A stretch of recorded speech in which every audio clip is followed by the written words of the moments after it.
Roy Campos. Roy, ¿cómo estás? Muy buenas tardes. Buenas tardes, Joaquín. René Casado. René, ¿cómo estás? Buenas tardes. Muy bien, Joaquín, un fuerte abrazo. Igualmente, don Pepe. Muy buenas tardes, adelante, una provocación, venga. Muy buenas tardes, Joaquín.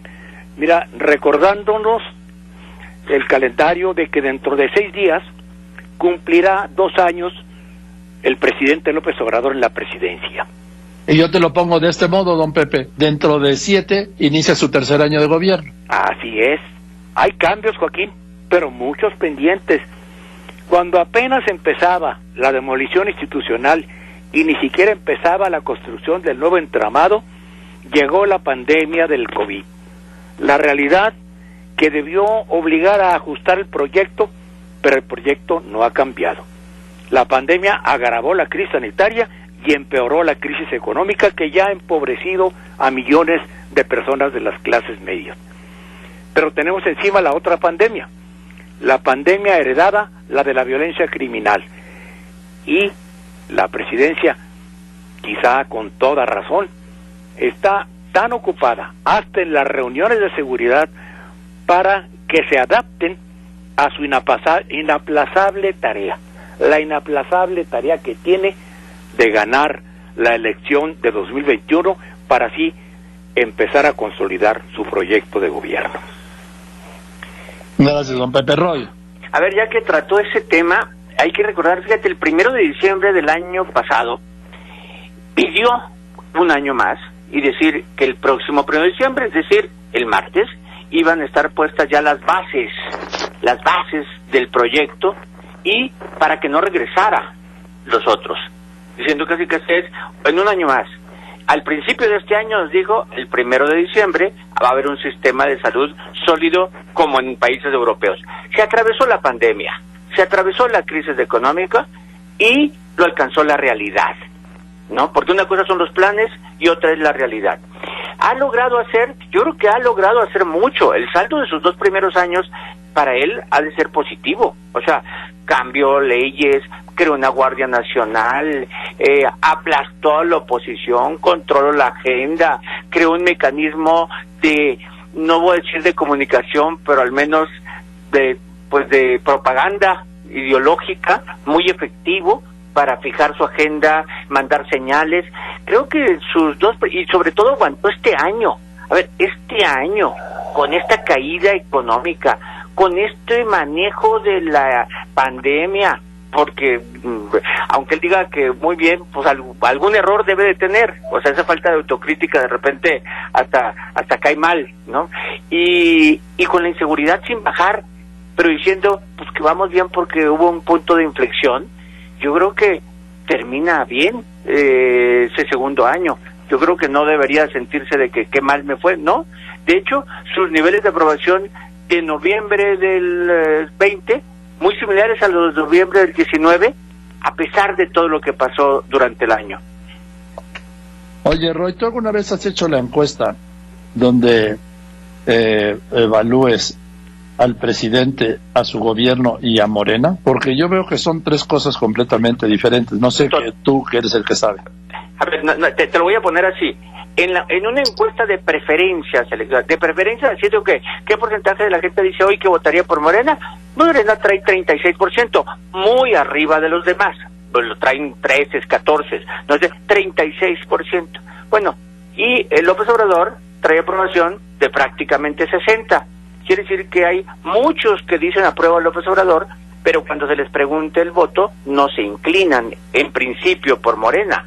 Entonces, sí hay una gran diferenciación. Y hay otra diferenciación entre reconocimiento de logros y aprobación por López Obrador. Cuando se le pregunta cómo va la inseguridad, peor. ¿Cómo está su economía? Peor. ¿Qué tanto se ha trabajado para apoyar al campo? Poco. Es decir, una cosa es acciones de gobierno y otra cosa es López Obrador, porque él sintetiza su historia, la esperanza, más cosas. O sea, él es otra cosa. ¿Hay un fenómeno como este en alguna parte del mundo así? No sé. No, yo creo que no. Así, en este momento no. Yo creo que seguramente en otros lugares hubo, ¿no? En otros lugares, a lo mejor si me remonto y no lo viví, Evita Perón, no sé, donde había un personaje al que la gente pues casi le genera una religión. Más que Evita, Juan Domingo Perón, ¿sí? Juan Domingo. O sea, que generan una religión alrededor, ¿no? Más que el resultado. Así es, en fin, Fidel. Sí, Fidel también en su momento, ¿no? Pero Fidel, por ejemplo, la gente se iba. No, yo creo que López Obrador, no sé cómo termine al final, pero hoy sus seguidores siguen contentos con él. De hecho, vamos a ver cómo, lo afirmo, aunque los hubiera no existe, que si hoy volvería la elección con los mismos candidatos, volvería a arrasar. Sí, volvería a ganar. Sí. René. Joaquín, en estos 2 años, se diría en términos taurinos, en este primer tercio, sí, 1000 mañaneras no necesariamente hacen gobierno, como he mencionado, y por otro lado, un gobierno, un presidente muy poderoso, poderosísimo, popular, muy popular, en contraste con otro tipo de evaluación en su desempeño y resultados. Ha logrado, sí, la centralización, la hegemonía, el control y dominación de un poder, de un superpresidencialismo. Pero, Joaquín, la configuración en este momento, en esta coyuntura, en este umbral, da un apogeo de su poder en términos políticos, tratando de asentar sus reales.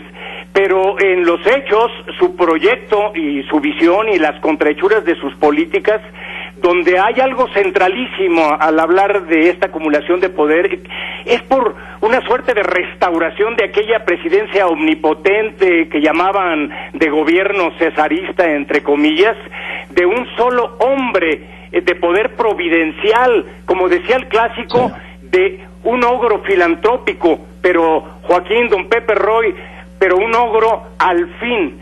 La realidad es el espejo que refleja y comunica que el gobierno está en claroscuros, porque en contraste es ineludible e insalvable ese contraste con la realidad, que el país se ha transformado, pero no necesariamente en todos los rubros para mejorar. Sí, otro país, pero en mucho un mismo presidente, para decirlo de esta manera, Joaquín. Bien, don Pepe. Mira, Joaquín, coincido con Roy y contigo en que es un presidente el más poderoso que hemos tenido en tantos años. Yo creo que en 30, 40 años, ¿no? Sí. Pero también electoralmente es donde va a estar a prueba. La realidad todavía ha resistido la realidad de la pandemia en la que llevamos hasta ahorita más de 100,000 muertos.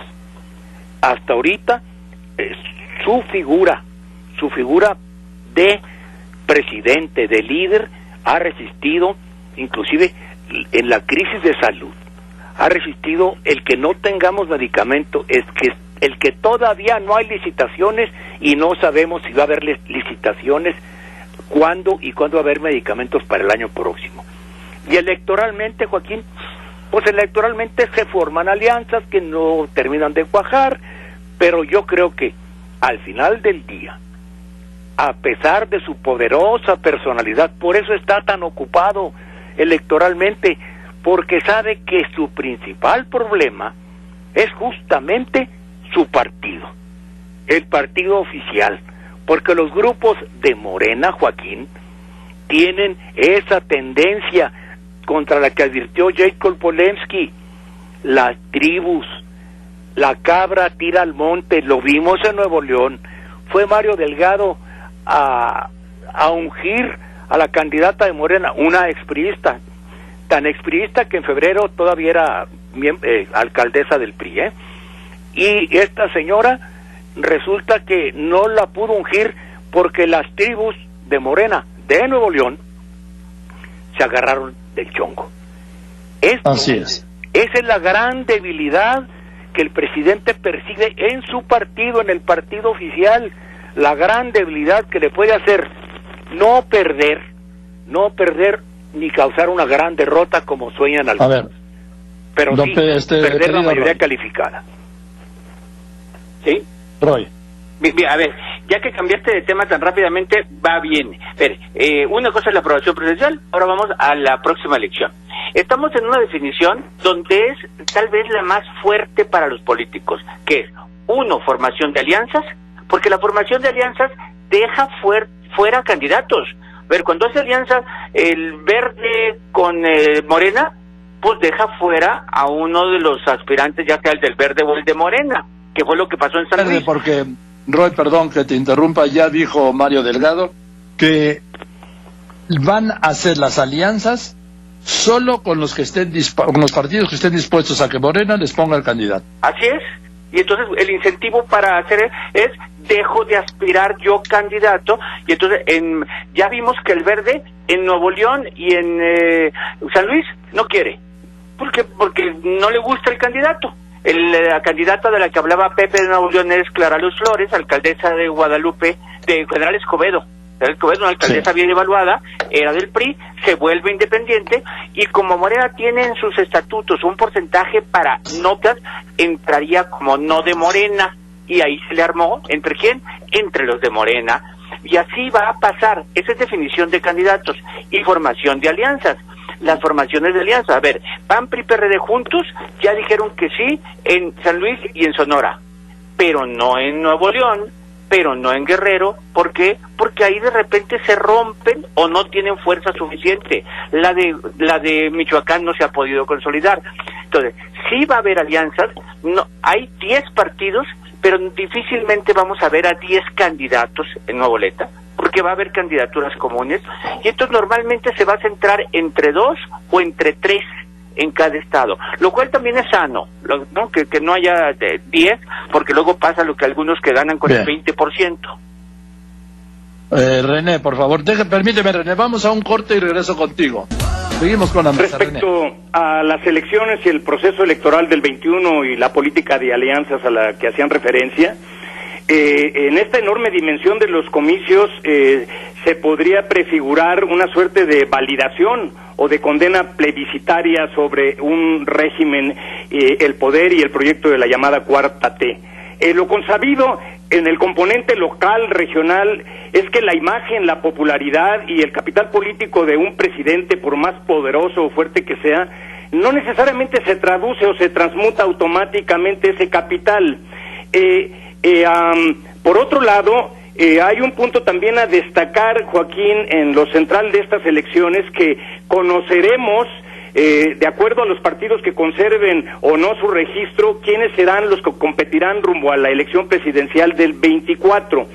Y en el punto, a más de las alianzas que requiere Morena, a pesar del poder del que goza y la hegemonía, aparece para la oposición, y lo hemos ya visto, la necesidad casi ineludible, Joaquín, de la conformación de lo que se ha venido llamando un bloque, alianza, o la coalición coordinada y flexible, según sea el caso, ya sea de elección para gobernador, para diputaciones o para ayuntamientos, tendrán esa particularidad, porque pues tienen enfrente este presidente con todas las fuentes de poder, un presidente que si algo le sabe es justo a la cuestión política y a las elecciones, y que tiene en ese presupuesto y en el gasto del mismo lo que ha sido central, sus políticas sociales que le están dando y que le pueden dar resultados de rentabilidad electoral. Por otro lado, lo que se ha mencionado de principio, desde el día en que los nombró, el papel de los superdelegados y de los llamados siervos de la nación, Joaquín. Lo que viene pues es la nueva distribución y correlación de fuerzas del poder político. Vamos a ver, don Pepe. Olvide, René, en esta buena exposición sobre las posibilidades del presidente, que también la señalaba Roy, olvidamos la gran variable, la que hoy que se celebra el día de la violencia contra contra violencia de las mujeres. Sí. Joaquín, me pregunto, ¿alguien se ha puesto a pensar que la gran variable en las elecciones próximas va a ser la indignación de las mujeres por la violencia creciente de que están siendo víctimas? Además de la violencia tradicional, hay una agresión permanente y creciente a lo largo y lo ancho de la sociedad. No se ha puesto nadie a pensar que la indignación de las mujeres va a ser la gran variable que puede echar a perder los más grandes planes y estrategias electorales. Pues no sé, don Pepe. Roy, le pregunto a nuestros... Dame una conclusión. Yo no sé, don Pepe, pues yo no sé. Porque no sé, no voy a hacer ningún comentario hoy. Sí, para concluir, yo tampoco sé si esa va a ser la gran variable, pero bueno, ya esperaremos a verlo. A ver, como conclusión, Joaquín, no quiero dejar de tratar el tema de Rosario Robles, solo como un ejemplo de en qué consiste este mecanismo, ¿no? Este mecanismo de criterio de oportunidad, donde ir subiendo, ¿no? O sea, alguien dice, pega al criterio de oportunidad y habla sobre los de arriba, y de hecho, cuando aparece Emilio Cebadúa y dice, tengo elementos, y acusa directamente a Rosario, entonces Rosario dice, bueno, yo también me atengo a este criterio. Un poco como explicar, en eso consiste ese criterio. Ahora, tenemos a dos personajes muy elevados del sexenio anterior en ese criterio. Dos de los más importantes y de los más cercanos al presidente Pepe. Exactamente, Emilio Lozoya y Rosario Robles, los dos muy importantes. Y por alguna razón, los dos han mencionado a la misma persona, a Luis Videgaray. La misma persona la han mencionado. No era su jefe, por cierto, no era su jefe, pero los dos lo han mencionado. Entonces, de alguna manera, la Fiscalía no puede omitir decir, pues voy a investigar. O sea, sea culpable o no, pues ya sabremos, pero va a tener que investigar. Y la gente, el ciudadano, va a esperar algo de resultados, sino para qué están en este criterio, y algo de regreso de dinero. ¿De veras se llevaron tanto dinero? ¿Dónde está? ¿Cómo se regresa ese dinero? Yo creo que esa es una parte esencial que se tiene que ver. No nomás es hablar de que volvieron humo o usaron tanto dinero. 7.500 millones de pesos la estafa maestra. Nada más, ¿no? Y eso es lo que han encontrado. Y además, no nomás son actores políticos, seguramente van a aparecer empresas, universidades, muchas personas van a destaparse aquí, y vamos a ver. Por eso cuando hablamos de que si el presidente, el costo, pues el presidente todavía tiene mucho espacio para decir, me eligieron porque eran corruptos los anteriores, vean lo que se destapa. O sea, hay mucho espacio todavía. Bien, gracias, Roy. René. Joaquín, sobre esto podríamos hablar de el uso y el riesgo del abuso de esta figura del criterio de oportunidad y de la testigo o el testigo protegido en el procedimiento de una fiscalía, y se corre el riesgo de que este criterio de oportunidad, que se ha venido diciendo ofrece la puerta de la posibilidad de la impunidad y no solo de llevar el proceso en libertad. Esta figura, yo digo que corre el riesgo de distorsión, porque podría perder su potencial de ayudar, entre comillas, a la justicia.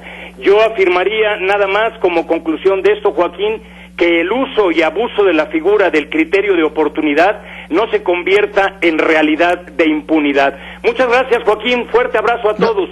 Gracias, René, muy buenas tardes. Don Pepe Fonseca. Mira, Joaquín, yo no sé si la señora Robles sea culpable o no, y qué tanto participó en esta que llaman la estafa maestra. Lo que sí sé, y perdón que lo diga así, que la señora tiene más calzones que Cebadúa y todos los otros protagonistas y los acusados en este asunto. Y esto me trae a la memoria el caso de Díaz Serrano. Las nuevas generaciones no saben que hace más de 30 años Díaz Serrano estuvo en la cárcel, Joaquín, acusado por una compra de un barco para Pemex, y aceptó la cárcel para no perjudicar a su amigo el expresidente López Portillo, cuyas hermanas habían estado involucradas en esa operación. Alicia López Portillo fue la de la operación. Eran 2 barcos, y como el subdirector tenía hepatitis, lo firmó para que ya saliera Jorge Díaz Serrano. Ese fue el punto. Y me decía una señora anciana de Oaxaca que ya falleció, me dijo, Díaz Serrano fue muy hombre. Y es una reflexión, Joaquín, para este tiempo de reflexiones y traiciones. Así es, eso sí. Eran otros tiempos, pero también, Joaquín, eran otros hombres. Gracias, Joaquín. Buenas tardes. Gracias, don Pepe. ¿Y no hubo frase ya? No, con esa basta, Joaquín. Venga, gracias, don Pepe. Entonces, te mando un abrazo. Roy, Dios muchas te gracias. bendiga. René, muy buenas tardes. Gracias a Joaquín. todos.